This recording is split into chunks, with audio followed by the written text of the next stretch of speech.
I want to put a few things straight here now, right? You leave Cork, head all the way to Belfast. Yes.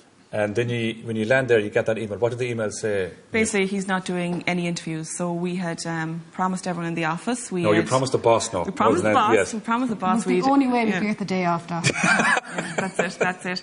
So we, paid a lot of money for the genealogy report. We headed up the road, we had everything done, and then no interview. No interview. No interview. And so what was your plan of action at that point? Then, okay, this is a big Hollywood superstar. He's not going to do the interview. What are you going to do? Well, we did kind of think, the genealogy report, that's kind of going to get us in there. But on the drive up, then we were kind of thinking, this could make us look even more like stalkers. Like those crazy people that turn up we're beginning to put this together now, Denise. With hand-embroidered cushions and that kind of stuff. So we're going to go, this could go horribly wrong. And it did begin to go wrong. It did a little bit, yeah. So we had technical problems with our gear, okay? So we decided to get that fixed. Okay. So we stopped off to get that fixed, and when we came out, we thought we'd loads of time to get the event that he was speaking at that night, and the window of our car was smashed. On Hope Street? On Hope Street in Belfast, and a lot of stuff was stolen. Yeah.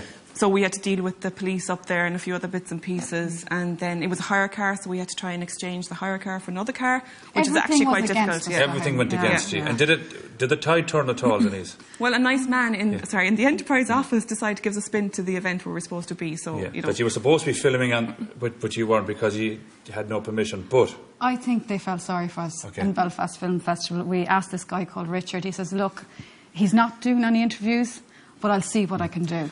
Okay, and let's have a look at what they did. So how has your trip to Ireland been so far, John? Have you had a chance to take in the sights? No, I haven't had too much time to relax, but it's been really great because we've been carted around the city and carted around Dublin and Belfast and been sort of all over the place, so meeting people and been really fun. John, can you tell us a bit about the Irish film project you're hoping to work on? Well, it's about Thomas Maura, and we're hoping to do it somewhere all over Ireland. Hopefully it'll be a big international cast and a really good project. John, with a surname like Cusack, have you ever looked into your Irish roots?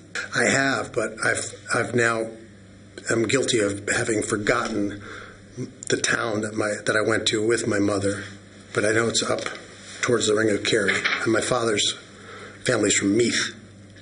Well, we employed a genealogist who's done some research and has traced back your Cusack side to a little parish in Galway called Ballygar. So on your mum's side, we've traced the family back to a little parish called Nobber in County Meath.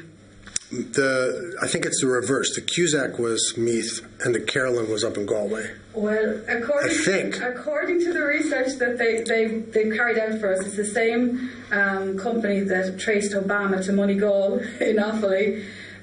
They have links to your dad's side of the family, the Cusack side. Well, my parents said the Meath was my father's side. The Cusacks were Meath and the Carolyns were Galway. But now we're in a bit of a disagreement here. So it's your company versus my mother and my father. So I'm going to have to get a little chesty here and say your company's wrong. But maybe I'm wrong. So I've got a whole document for you to take away, and you can have a look at it. But they said, the genealogy company said, you were the most Irish person, all 16 of your great-great-grandparents' Irish lineage. You can't get much more Irish. Hey, you got to meet him. Finally. What was he like? He seemed to be really nice. He was very nice. He was actually he got warmer as the more time we spent with him. Yeah, when you realised you actually weren't stalking him and stuff like that. Did the restraining order that went away, Denise, as well? Did I think the paper's on the post. But Daithí, they always say you should never meet your heroes, but it's all rubbish. You should.